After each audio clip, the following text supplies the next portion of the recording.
Hi, welcome to Neuroverse, a podcast hosted by Carolina and Clara, where we discuss all matters from neuroscience to philosophy and beyond.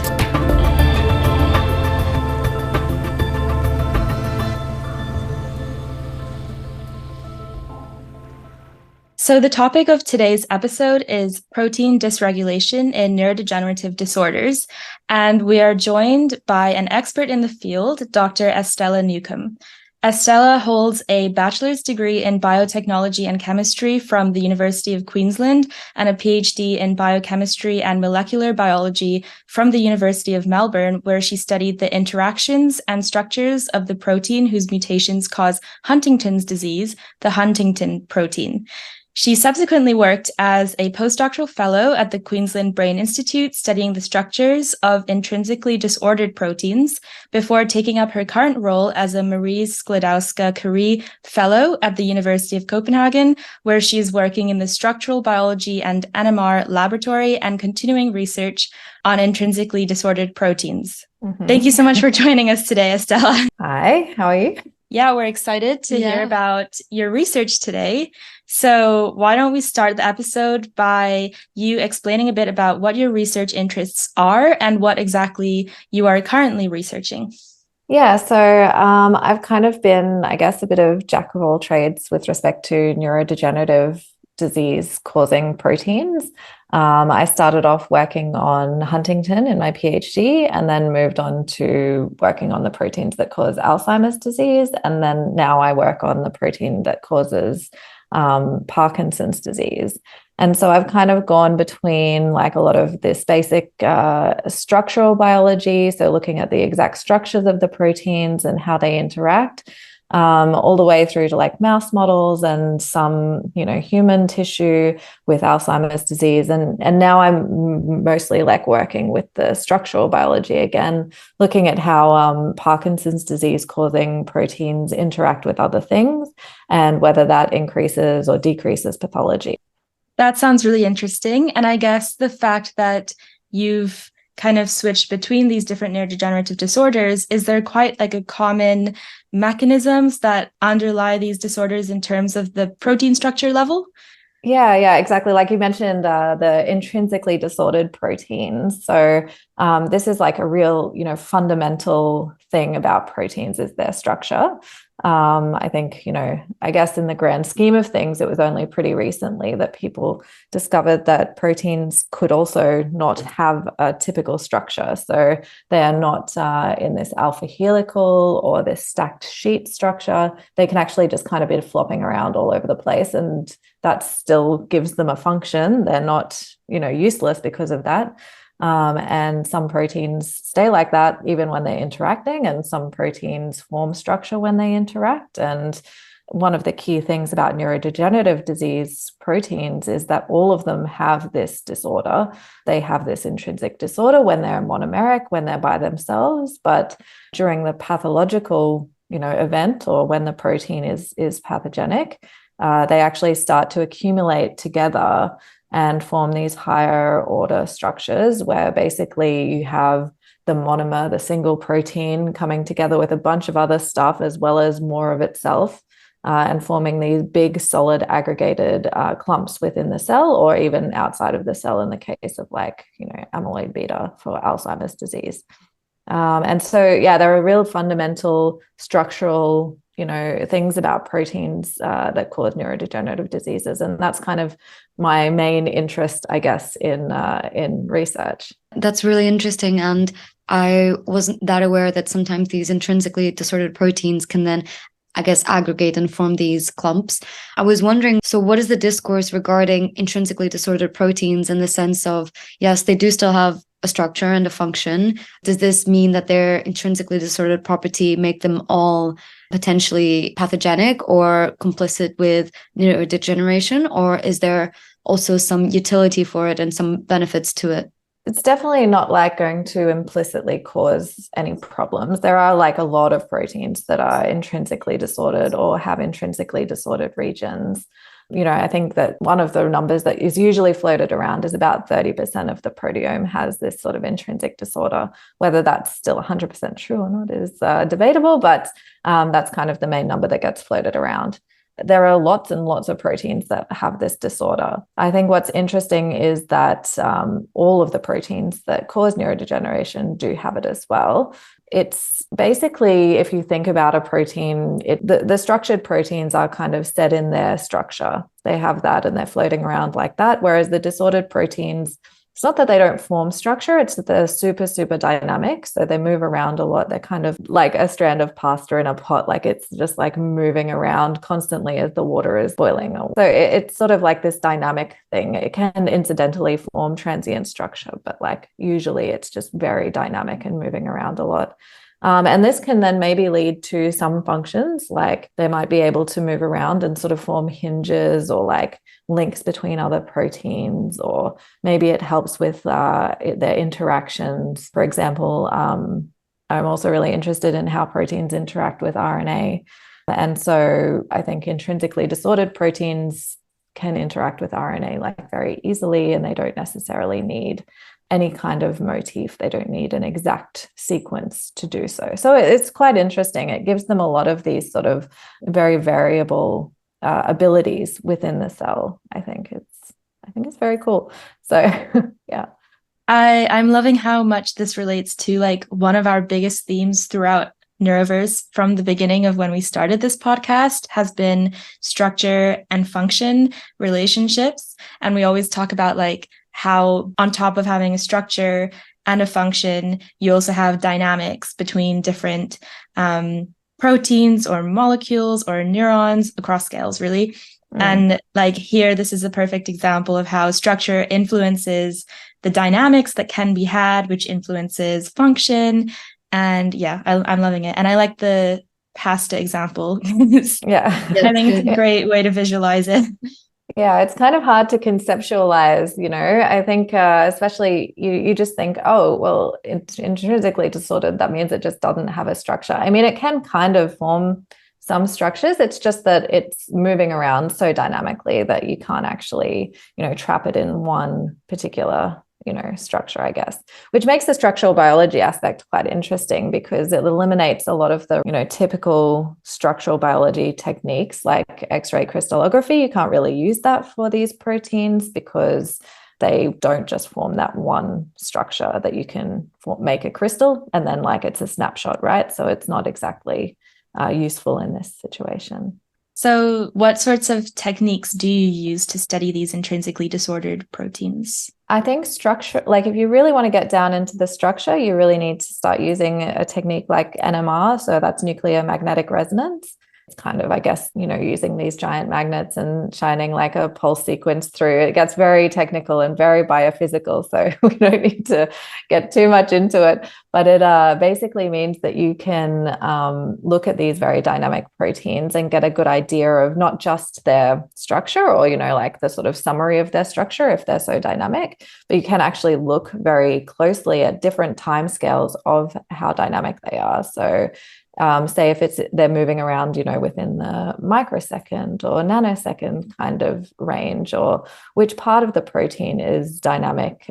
Is it the backbone of the protein? Is it the side chains? And things like this, you can actually get into a lot more detail, and you can get a lot more information out of it using NMR, which is a very useful technique in this field. Yes. Cool. Continuing on the topic of methods and techniques, do you think that NMR is sufficient, or do you believe that we need more novel techniques to be able to decipher a bit better the structure of the proteins? I mean, I think in the case of intrinsically disordered proteins, NMR is very, very good. We also have things like single molecule FRET, where you're looking basically at two different sides of a protein and how close they come together using fluorescence. So that's maybe a little technical, but it's a newer kind of technique, and you need these sort of, big microscopes and things like that to use that. But that's also very useful in getting the dynamics of the protein. Yeah. And then I think, you can use NMR in a lot of different ways. So I think that's quite a good thing. One of the more interesting things with structural biology, though, as well, like, we have this AlphaFold technology now, which is a very useful thing for people who are not necessarily structural biologists. If you just put your protein into the AlphaFold server, it will give you a structure out based on a lot of AI kind of things. But what's interesting for these disordered proteins is that it will basically just say, oh, for this region, I have no confidence that what I'm telling you is correct. And that's when we, as disordered proteins researchers, are just like, oh, well, that region's probably disordered because the AI is not really, I guess, suited that well for predicting these disordered regions. So it still leaves us a little bit of wiggle room as structural biologists. When it first came out, I was like, are we going to have a job? But actually, for the disordered proteins, it's actually quite interesting the way that it sort of is. There's still a big gap there with AlphaFold. So yeah, I wanted to ask, do you think AlphaFold is enough? Do you think we need stronger models or algorithms, and do you think we'll get to that point where we'll be able to have something that can even predict the disordered proteins? I think that we probably will be able to predict that there's a disordered region. Whether we can predict then the dynamics of that region, I think is questionable, at least for the near future. But of course, anything's possible. AI is already, challenging what we even think a program can do, I guess. So let's see. But I do think the dynamics is a lot more difficult for you to predict, even as a researcher. We've had these prediction tools for a long time. AlphaFold just really almost perfected them, I suppose, in a way. Maybe not perfected, but, made them a lot better. But for the disordered proteins, I think there's a huge range of things that we need to do experimentally. I really like this idea of using the uncertainty of the AI to understand the probability of something being disordered. And it's kind of just gave me this picture of disordered proteins in general as viewing them in a statistical way, the probability that they are to form structures with other molecules or proteins, and the probability that they are to be disordered versus ordered. And have you ever thought about neurodegeneration as this is kind of an abstract idea, sorry. It's just, do you ever think of neurodegeneration as sort of an increased probability of something going wrong, because there's just more disorder? And have you ever related this to neurodegeneration as occurring more in humans, where there's more complexity and more statistical variability in how proteins act? Do you have any thoughts on this?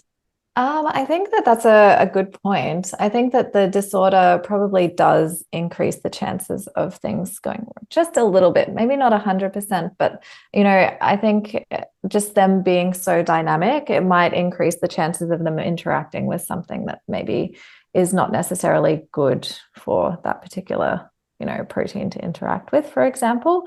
The flexibility of the protein perhaps does increase that chance. But whether or not that's exactly what happens is still, quite debated, I think, in the field. And even the process of aggregation, I think, is still quite, people love to talk about why it happens, but no one has any concrete, everyone has their pet theory, right? So it's quite difficult to pin down.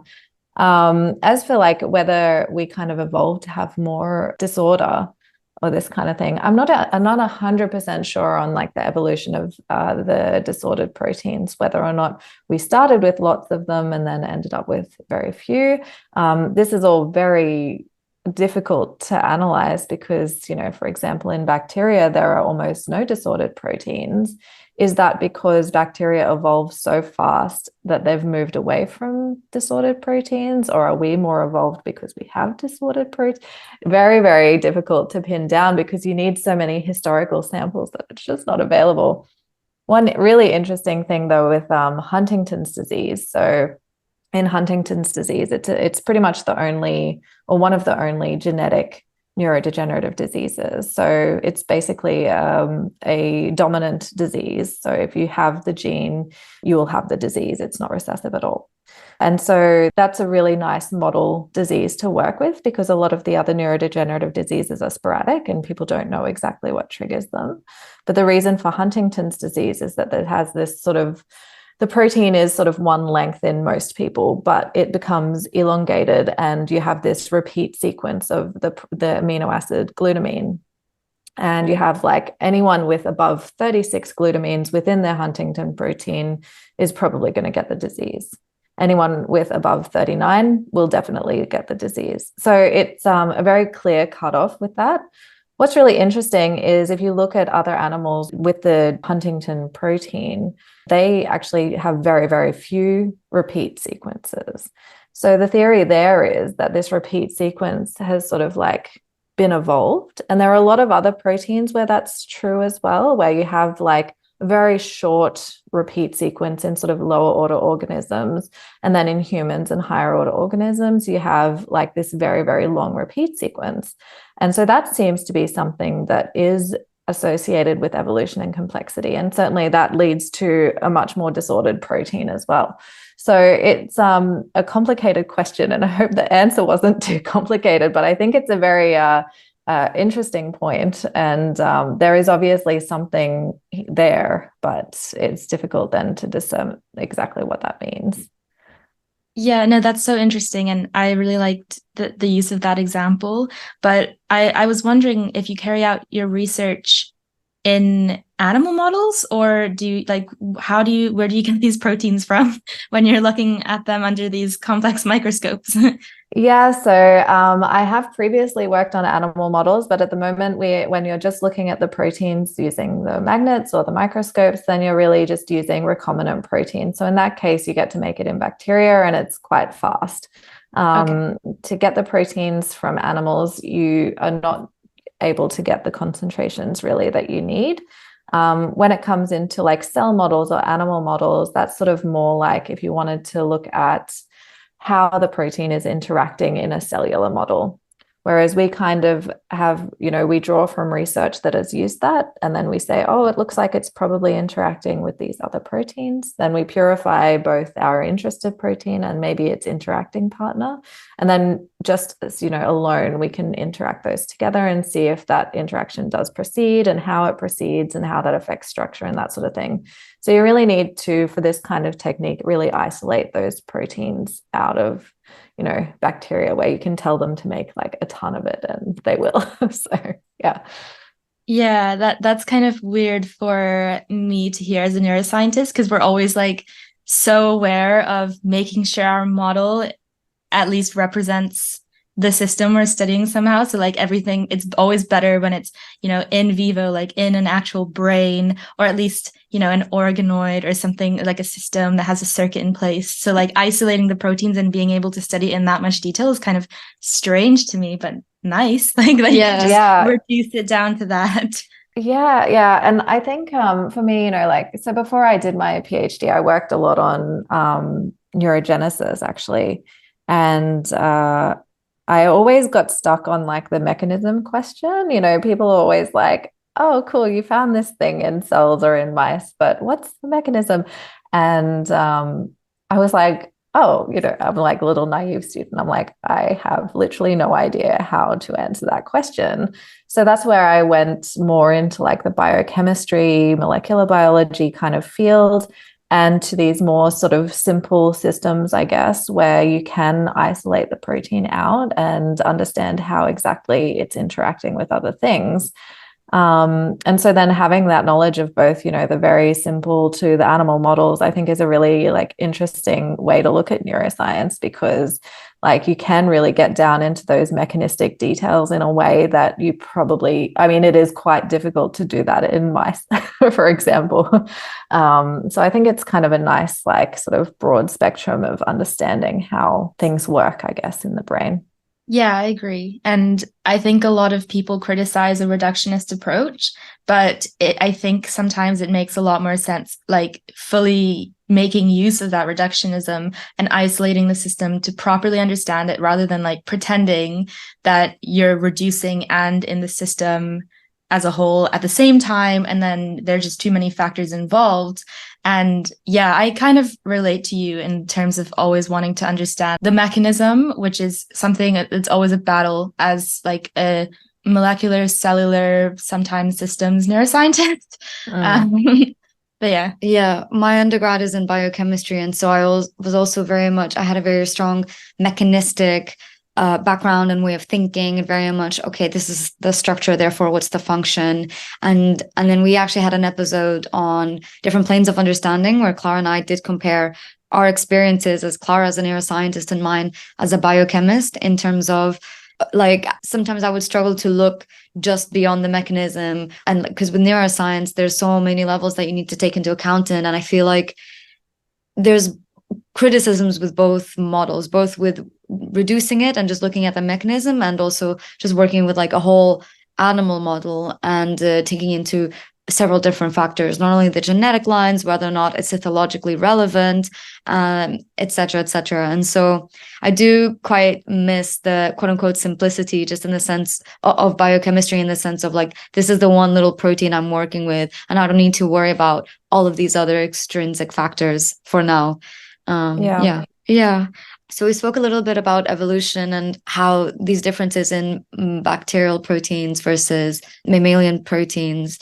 And we had an episode on structure function relationships, and I was questioning why is it that given that we have everything is so either evolutionarily conserved or everything is optimized energetically, etc., why is it that we're still having post-translational modifications happening on our proteins? Like if the primary sequence of amino acids codes for the secondary structure, the tertiary, quaternary structure, why is it that so many proteins still suffer post-transcriptional modifications?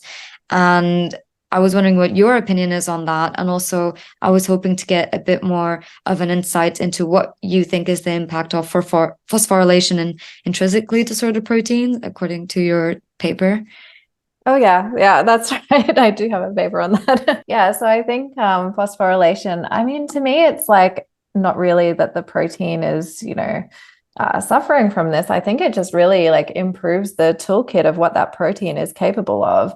So it's kind of like, I mean, I see it almost, maybe, I don't know if I should, like almost like methylation, right, with epigenetics. So that's, you have your genetic code, you have things that can turn it on and off in a way that doesn't actually affect the genome.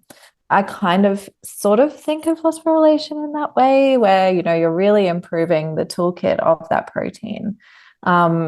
And, improving how it can interact. Like maybe a protein is not functional without the phosphorylation.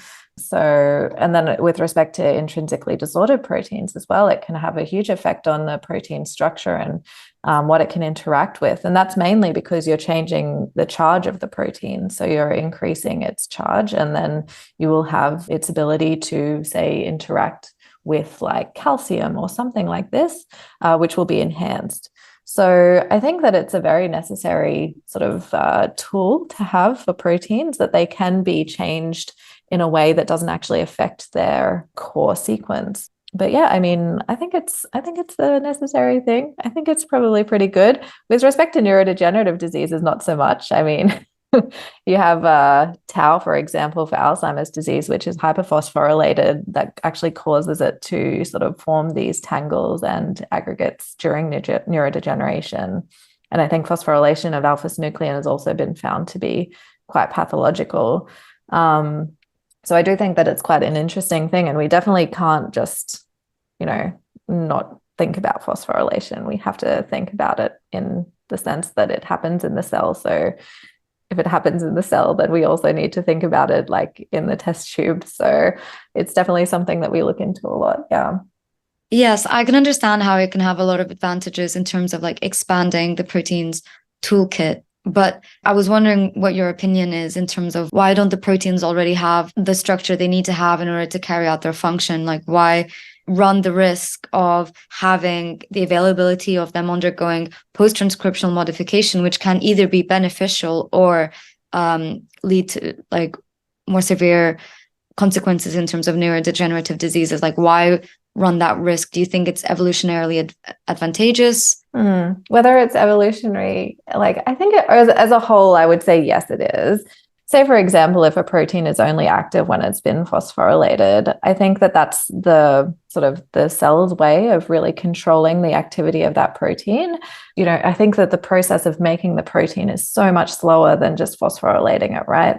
So if you want to have that protein around, it has a function, but you don't necessarily need it right in this instant. And then you have some event that causes you to need that protein to be active. Phosphorylating it is much, much faster than producing the protein right from, transcription and translation. I think in that case, it is very much, advantageous to have these proteins that can sort of be turned on and off like much more quickly. But obviously there are times when it makes the protein not so healthy. And I think what's really interesting then is to actually go back and look into, what was the evolutionary purpose of hyperphosphorylation, for example? Like, why would it ever do that? That I do not know. This episode is kind of making me want to change field into the evolution of proteins. I know. Yeah. We're thinking about it a lot in our lab actually lately. So it's a huge question and it's so difficult because you can really only speculate, right? Like it's extremely difficult to get any data on this.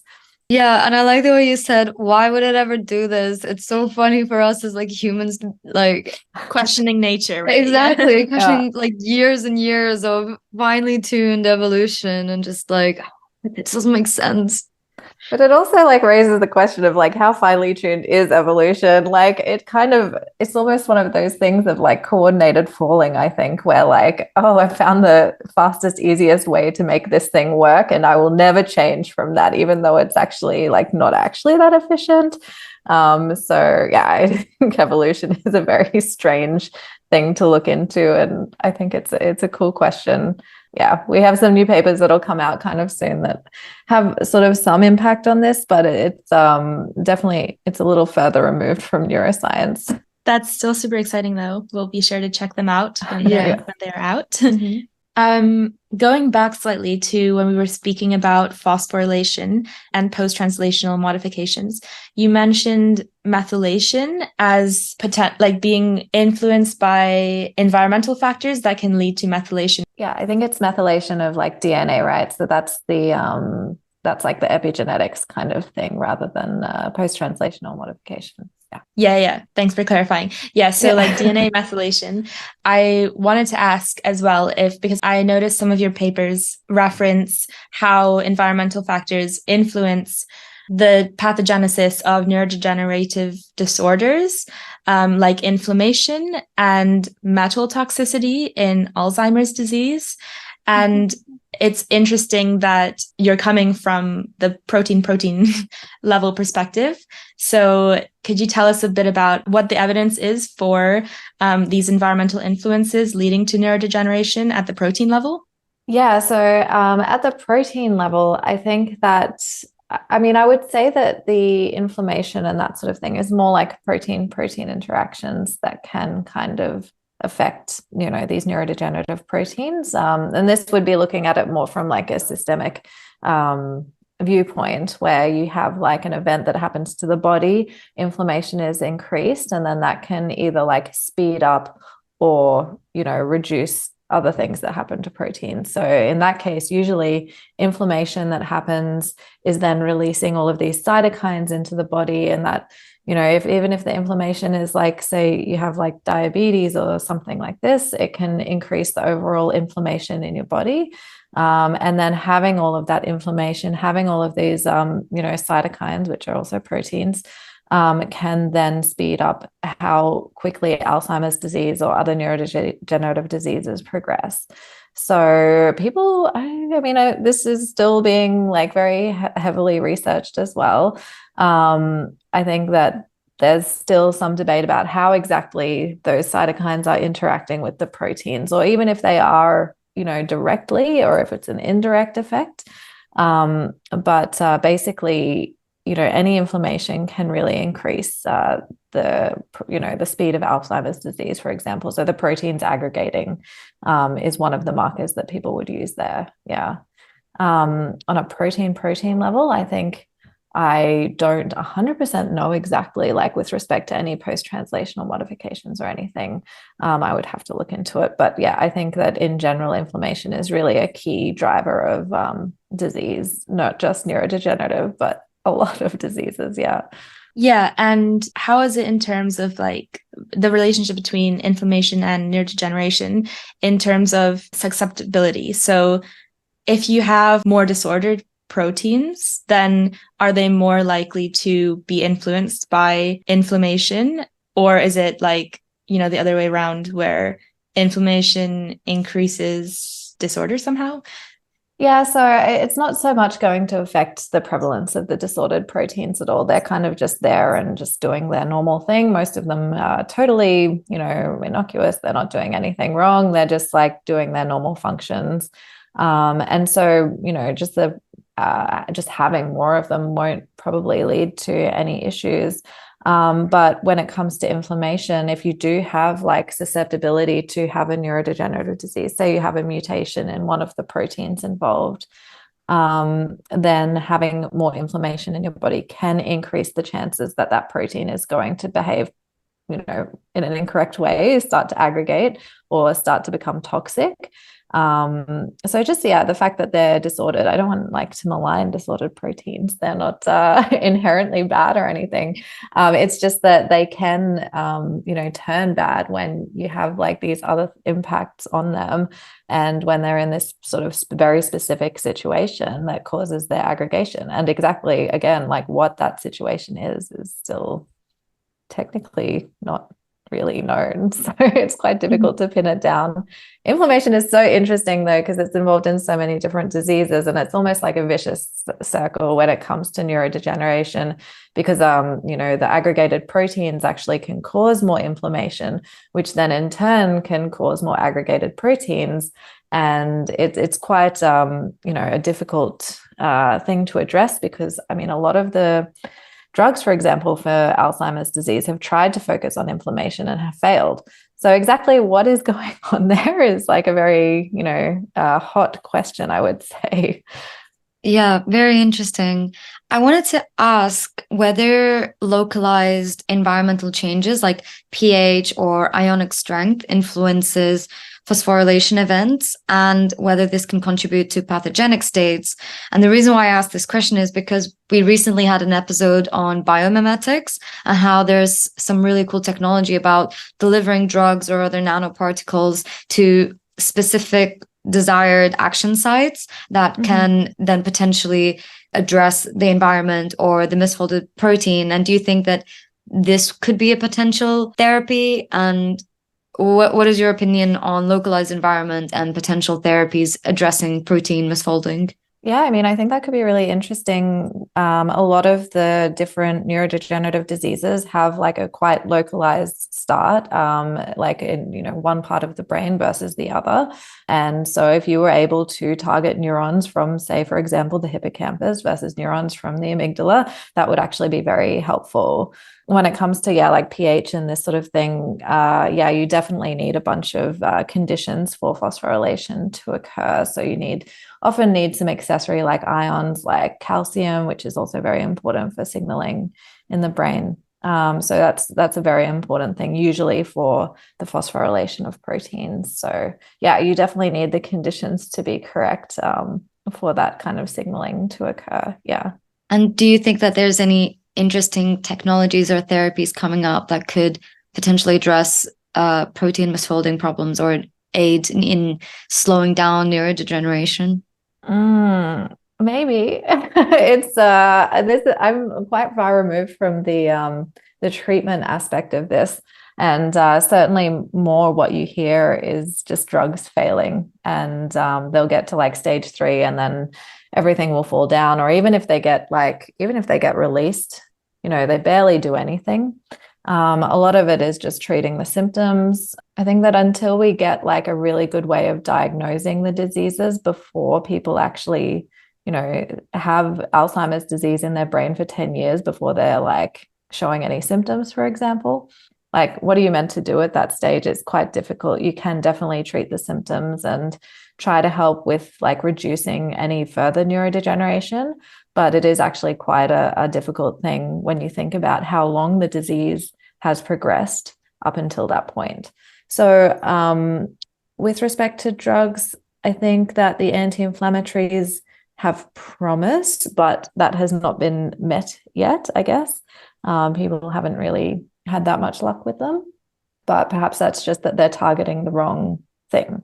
So maybe you're targeting one type of cytokine, for example, and you actually need to be targeting a different one, and this sort of thing. So as far as I think the research has progressed significantly, and we are learning a lot. And as tools for understanding and tools for diagnosing improve, I think that's when we'll start to see real changes in sort of the outcomes for people who have neurodegenerative diseases. Yeah. Yeah, and linked to that, like I am fairly aware of the issue in terms of like proteins involved in neurodegeneration, of which form of the protein is actually the toxic one. Because it was at undergraduate level only, but we had to do this debate about amyloid beta protein in Alzheimer's and which form of the protein is actually the toxic one. Is it the monomer or is it the oligomer? And so is this still a huge debate across neurodegenerative disorders? Yeah, I guess it would probably, you could say that. My PhD thesis was actually kind of trying to address this with respect to the Huntington protein. So initially when I started, we were like, oh, there has to be a different structure for the pathogenic version, and that's why it's toxic. And so we went in with the premise that it was the monomer and that the monomer was causing, toxicity via a slightly different structure than the, non-pathogenic version of the protein.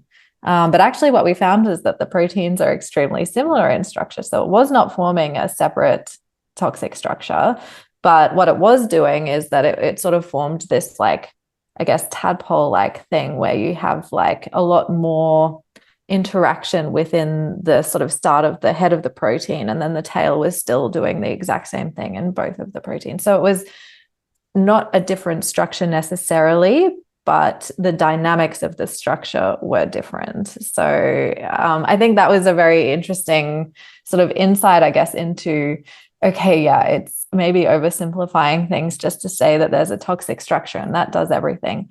Actually, what we found is that, it can still have all of these pathogenic properties, but still be a relatively similar protein structure. And that's not an easy answer, right? Like, it's kind of annoying. So I don't know. I think there's a lot still to be understood about how the protein structures and lack of structures really affect the disease. Yeah, I mean, but that's a really important point. And it also like justifies what we were saying at the beginning of the episode of using technologies like NMR and FRET to look at the protein interactions. And maybe as humans, we're too prone to categorizing things and just wanting to find one simple answer. And like, oh, if we could just find like whether it's the monomer or the oligomer, then we would know everything and we would know what to target. But like maybe you actually have to target the specific protein-protein interaction between this part of the protein and this part of the DNA and whatever. Yeah. Yeah, I mean, my PhD thesis would have been a lot easier to write if it was as simple as, oh yeah, we have a toxic structure and a not toxic structure. That would have been amazing. But unfortunately, it didn't go like that. Yeah. But I think, I mean, in general, you do find that like when there is the aggregate, then there is toxicity to follow. I think that it could just be the fact that there's so much of this protein that's sort of stuck in that cell that it's not really super functional anymore. Like it's sort of the question as well between toxic gain of function, so a protein actually being toxic, and then toxic loss of function. So the protein is sort of sequestering itself, so it can't do its normal role, but it also is sequestering a lot of other proteins into this big clump of like solid protein mass within the cell. So then maybe the cell is not really capable of doing its normal function anymore. So then that would be like a loss of function. So we talk about this a lot in neurodegenerative diseases, and it's again just one of those open questions that we hope one day will be a bit more clear. Yeah, I always like highlighting all the open questions in the field when we have guest speakers as well, just so that people have like a good idea of where the field is at and what is not known, which I guess is always most things. Yes, it is most things. Yeah. It's difficult because, like aggregation and protein misfolding is such a fundamental of neurodegenerative diseases, but it's still very cloudy as to like what starts that process, why does it start, and like what ways can we actually stop it in a real person. So yeah, I think that's a perfect place to end today's episode. So thank you so much, Estella, for joining us. It's been really, really great chatting to you about your field. Yeah, no problem. I hope it was understandable and interesting. Yeah, it was super interesting. Thank you so much for answering all of our probing questions. Thank you for listening to today's episode. We really hope you enjoyed the episode. If you did, be sure to share with your friends and family and follow us on Instagram and Twitter at neuroverse_pod. And do check out the website neuroversepod.com for resources. Thank you for listening.